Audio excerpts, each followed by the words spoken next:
A kú ìbẹ̀rẹ̀ ọ̀sẹ̀ tuntun, a sì tún kú dédé wòyí o. Ìròyìn lérèfé ni mo mú wá sí etí ìgbọ́-yín. Ẹ jọ̀wọ́ ẹ wá nǹkan fìdílé láti tẹ́tí sí ìròyìn lérèfé tòní láti ẹnu ọmọ yín ìyáàfin Lydia Ọbọ́falẹ́yẹ.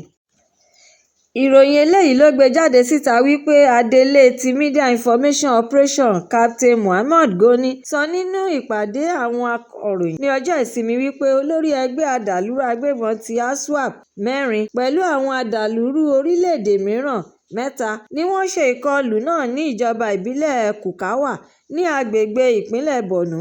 Ó wá tẹ̀síwájú nínú ọ̀rọ̀ rẹ̀ pé àwọn ẹgbẹ́ ọmọ ogun Brigadier Ogundinkan ìpele 3 ti Joint Task Force Ìlà Oòrùn Àríwá ti Operation Adenkai OPHK ni wọ́n tètè gbọ́ nípa ìkọlù náà tí wọ́n sì yára kojú rẹ̀, èyí tí wọ́n sì rí àwọn ohun ìjà olóró gbà lọ́wọ́ wọn lẹ́yìn ìgbà tí wọ́n ti pa wọ́n ní ìpakúpa.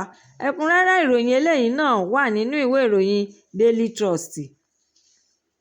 Ẹgbẹ́ òṣèlú Labour Party LP ti kí ààrẹ àwọn òṣìṣẹ́ NLC Comrade Joe Ajaero kú oríire fún gbígba àmì ẹ̀yẹ ti 2026 Arthur Vancing International Prize. Ó wá ṣàpèjúwe àmì ẹ̀yẹ yìí gẹ́gẹ́ bí àṣeyọrí tí ó làmìlaka lórí ìlàkàkà ọdún pípẹ́ ti jíjà fún ẹ̀tọ́ àwọn òṣìṣẹ́, gbígba ìdájọ́ òdodo àti òmìnira ìjọba àwaarawa. Akọ̀wé àpapọ̀ ti ẹgbẹ́ òṣèlú Labour Party Ken Eluma Asonwa ló ṣe àtẹ̀jáde ọ̀rọ̀ yìí ní ọjọ́ ìsinmi. Ẹ̀kúnrẹ́rẹ́ ìròyìn eléyìí náà tún farahàn nínú ìwé ìròyìn The Guardian.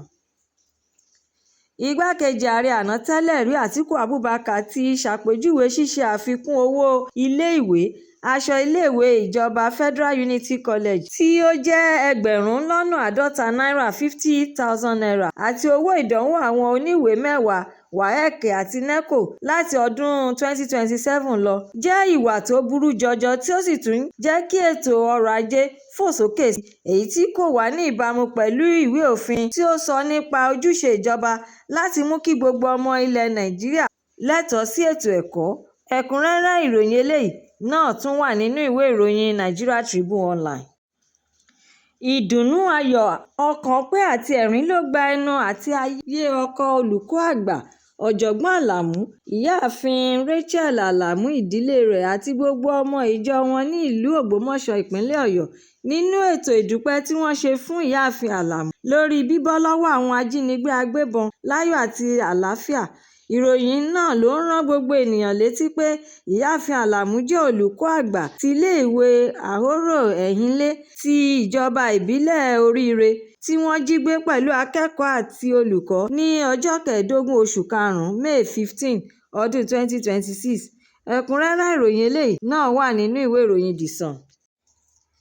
Ìròyìn ló tún ṣàlàyé wípé bí ó tilẹ̀ jẹ́ pé iye ayò kan náà ni olórí ẹgbẹ́ agbábọ́ọ̀lù tilẹ̀ Faransé Kylian Mbappé àti agbábọ́ọ̀lù ti orílẹ̀-èdè Argentina Lionel Messi jìjọ ní nínú ìpele ìdíje ipò kẹta. Síbẹ̀, àjọ tí ó ń rí sí bọ́ọ̀lù aláfẹsẹ̀gbá lágbàáyé FIFA ti fìdí rẹ̀ múlẹ̀ wípé Mbappé ni ó gbégbá orókè nínú ìdíje Adidas Golden Boot. Mbappé bọ́ sí òkè téńté lẹ́yìn ìgbà tí ó gbá ayò kẹjọ sójú ilé nínú ìdíje tí ó wáyé láàrin ilẹ̀ Faransé àti Morocco. Ẹ̀kúnrẹ́rẹ́ ìròyìn eléyìí náà tún wà nínú ìwé ìròyìn Punch. Ẹgbẹ́ agbábọ́ọ̀lù ti SC Braga ti ilẹ̀ Portugal ti parí ètò ríra ọmọ ilẹ̀ Nàìjíríà Adébísí Ọlámìkún láti inú ìdíje eré bọ́ọ̀lù aláfẹsẹ̀gbá Inter Lagos Promotion lọ sí Nigerian Premier Football League NPL, níbi tí Ọlámìkún tí kò tíì ju ọmọ ọdún 18 years lọ ti ṣiṣẹ́ takuntakun nínú ìdíje náà, èyí tí ó jẹ́ kí àwọn ẹgbẹ́ agbábọ́ọ̀lù SC Braga fi parí ètò ríra rẹ̀. Ẹ̀kúnrẹ́rẹ́ ìròyìn eléyìí náà tún farahàn nínú ìwé ìròyìn Daily Post.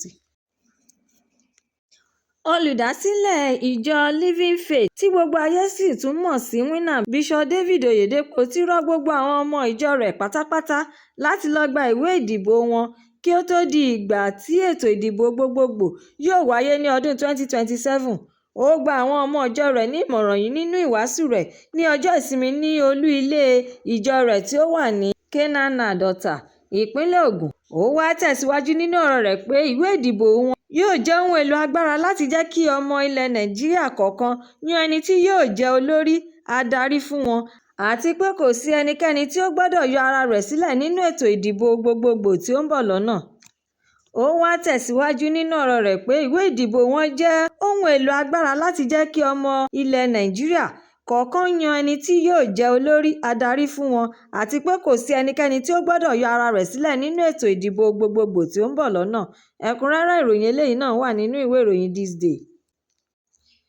Ìròyìn eléyìí náà ló tún jẹ́ kí ó di mímọ̀ fún gbogbo ènìyàn wípé mínísítà àná tẹ́lẹ̀ rí ti sáyẹ́ǹsì àti ti tẹkinọ́lọ́jì Uche Nnaji àti ọmọọba Adéníyì Adéyẹmí tí òun náà jẹ́ Director General (DG) fún Presidential Foreign Intervention Promotion Council (PFIPC) ní àjọ ICPC yóò gbé lọ sí ilé-ẹjọ́ tí ó ga ní ìlú Àbújá lọ́jọ́ Ajé àti ọjọ́ Ìṣẹ́gun níwájú adájọ́ Joyce Abdulmalik lórí ẹ̀sùn pé Nnaji kọ̀wé fi ipò rẹ̀ sílẹ̀ lẹ́yìn nǹkan bí oṣù mélòó kan sẹ́yìn nígbà tí Ààrẹ Bọ́lá Tinubu pàṣẹ fún un pé kí ó fà sẹ́yìn nípa ẹ̀sùn pé ó lọ́wọ́ nínú yíyí ìwé-ẹ̀rí ti ilé-ẹ̀kọ́ gíga àti ìwé-ẹ̀rí ti sísin ilẹ̀ baba rẹ̀. Ọmọọba Adéyẹmí náà yóò farahàn níwájú adájọ́ Mohammed Umar lórí ẹ̀sùn tí iléeṣẹ́ ọlọ́pàá fi kàn án ní ọjọ́ 27 oṣù kọkànlá November 27th ọdún tó kọjá.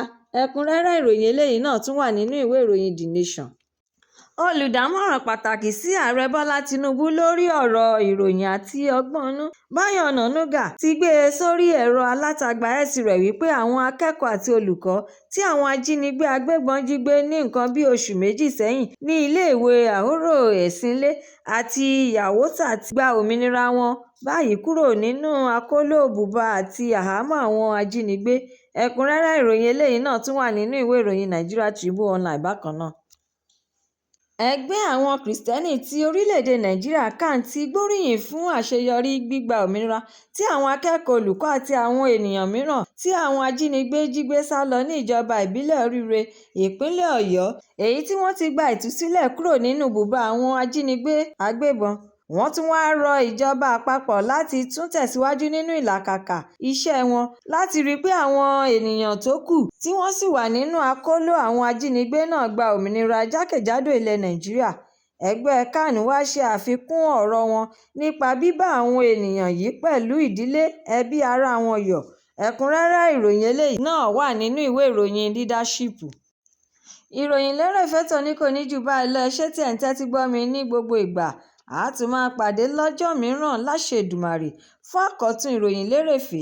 Ẹ má ṣe lọ kàn sí YouTube channel ìròyìn lérèfé kí ẹ jọ̀wọ́ kí ẹ bá mi subscribe, kí ẹ má tún gbàgbé fi èròǹgbà yín ránṣẹ́ sórí rẹ̀ kí ẹ bá lè máa ní àǹfààní láti máa gbádùn ìròyìn lérèfé síwájú àti síwájú sí i. Ẹ ṣé mo dúpẹ́ tí ẹ̀ ń tẹ́tí gbọ́ mi ní gbogbo ìgbà. Ó dàbọ̀.